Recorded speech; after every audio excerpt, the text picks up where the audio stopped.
everyone and welcome to another episode of Rift News, the show you most likely decided to watch because you want something nice to talk about. Also, you most likely took a break from Elden Ring. Even though it may seem like there is not much to talk about, in reality, there is a lot. So as always, let's start with League. In League, after the Shockblades released and after the Beast got onto PvE, we got a brand new PvE cycle, with the teased Anima squad finally being revealed as well. This new skin line is extremely unique, I really wouldn't be surprised if it was popular. And aesthetically it is a combination of arcade and project, both of which are really popular too. As I thought, not all of these skins are Battle Bunnies, despite them originally coming from the Battle Bunny Ribbon idea. And that's because the skin line is not called Battle Bunnies, but Anima Squad. And so, the first skin is Battle Bat Vayne. Even though normally her spell effects are quite bland because she doesn't really have too many of these, even though she also got a VFX update, here the spell effects are really vibrant. I especially love the bat icon on her passive. Next there is Battle Wolf Silas. I love the fact that despite his cute appearance, he is still very angry. Because the color palette of his abilities is pink and yellow, he may remind you of a Star Guardian. But also, it is a bit similar to the recent Project skin. What's saving the skin, however, is the wolf shackles. And also, while his ultimate is charged, he does wear a wolf mask. And then we finally get to the teased Battle Bunny Misfortune, which is a legendary skin. I really have to mention, the attention to details on this skin is incredible. For example, she is wearing heel-less high heels. That's for two reasons. First of all, it still fits the model of the original Misfortune, because everywhere she is wearing high heels, so the animations still fit. But by doing this, they actually also make it look like a bunny foot. It is honestly an incredible idea. Of course, because it is a legendary skin, she also has new voice lines, and she has a brand new hopping running animation. On top of that, her spell effects are amazing and she has two bunnies holding the guns. Overall, this skin is way better than Gun Goddess. And that's something when they share a similar theme. On top of all of that, her dance is the duck dance. That one. Next there is Battle Bunny Prime Ribbon. It's a futuristic Battle Bunny, without all the other Battle Bunny features. She still has her ears and the tail. She's really being dragged down by the old animations. Especially the attack animation just doesn't fit the modern skin. With that said, the spell effects are amazing and they are all colored after carrots. Even though the carrots are gone too. She doesn't even have the carrot blade anymore. Next, there is Battle Cat Jinx. Once again, the attention to feet is incredible. She has a cat paw on the underside of her boots. Also, the boots are cat paws. Once again, her spells are kind of arcade themed, with a bit of a pulse-fire touch. And her cat ultimate is amazing. It even meows when it explodes. And while you can't really see that in the splash art, Fish Bones is now Cat Bones. And because every skin line needs a prestige skin, she gets it. It's champagne pink. What did you expect? When it comes to the other chromas, it is massively hit or miss. Most of them just combine seemingly random colors, with the original skin having a way better sense of colors. But still, there are a few chromas that are amazing, such as the Dark Cat Jinx and the godly space-colored Misfortune. Of course, because all of this will be tied to an event, there are also Anima Squad event icons, comic-styled Champions icons on top of that, 3 emotes, 2 of which are memes, split icon for Renata, which also means a new emote, and a primordial ward, which is themed after the Anima Squad. And after all of that, the mythic overhaul arrived. At least the skins did. To remind you, all the previous prestige skins will be back in a rotating shop. Now, because this means that the limited skins are coming back and they are not limited anymore, those of you who own the original prestige skins will also get an extra prestige chroma. And since these finally appeared on PvE, let's check them out. Unfortunately, they range from really tiny changes to... what did they change? Kiana's weapon is now white. Ari has a white dress. Evelyn actually looks slightly different. Akali is slightly less red. Kai'Sa's right breast is not white anymore. Irelia honestly got a pretty cool golden armor. Caitlyn is entirely gold now. Aatrox's hair is slightly darker now. I swear you can't make this up. Nico is only extremely tiny bit more champagne pink. I am sorry, Riven. Vayne's hair is a bit more red. Lux unbuttoned her shirt. Lee Sin appears to be a tiny bit more armored. Miss Fortune's legs are white. Fizz has a diamond on his crown. And Thresh is white now.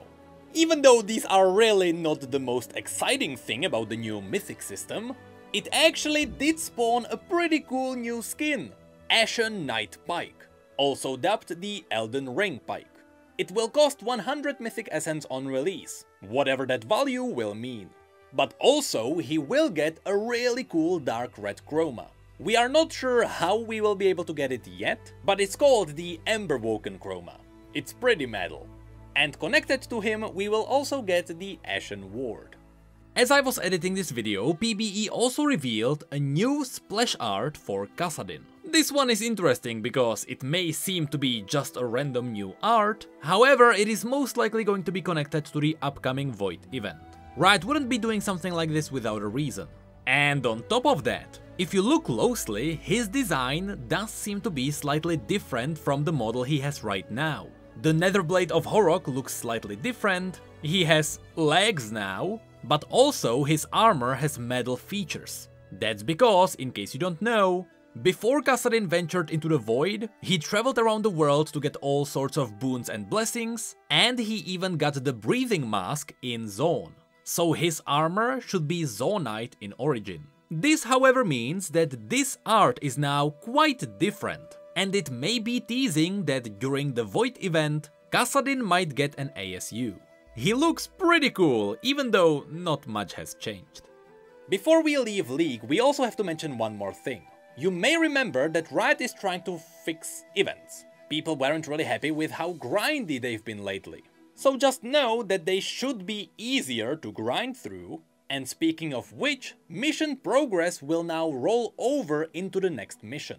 So if, for example, there is a mission to get 10 takedowns, and then the next mission would be to get 10 more takedowns, if you get 20 takedowns in a single game, you should be able to complete both missions at once. There is not going to be a progress break between each game. If you complete a mission in the middle of your game, the progress will now count towards the next mission. Whether this means that the next event will feel better overall, only time will tell. But that is it for League. So now let's have a look at the news in Legends of Runeterra. There, in a dev video, they revealed that PvE is really popular. Apparently, more people play Path of Champions than all other game modes combined. And since the release of Path of Champions, the player base doubled. And because PvE is so incredibly popular, they will be expanding it. In the future, instead of having all champions playing through the same progression with the same bosses, each champion will have their own adventures tailored to their cards. Also, the rewards will no longer be just relics. But on top of that, as you level up, you will also enhance how your champions behave. This is honestly where Path of Champions shines. You have the most fun once you start changing your cards and you make them overpowered. Adding cards into your deck is not where the fun lies. The fun lies in changing your cards. Think of Odyssey augments if you remember them. That's what I wanna see, but in Legends of Runeterra. Of course, an overhaul of this size will need a progression reset. But don't worry, that won't come until spring. So there is still plenty of time to level up your champions as you want. Unfortunately, the side effect is that expeditions are not really being played that much. And so, Riot will be retiring them.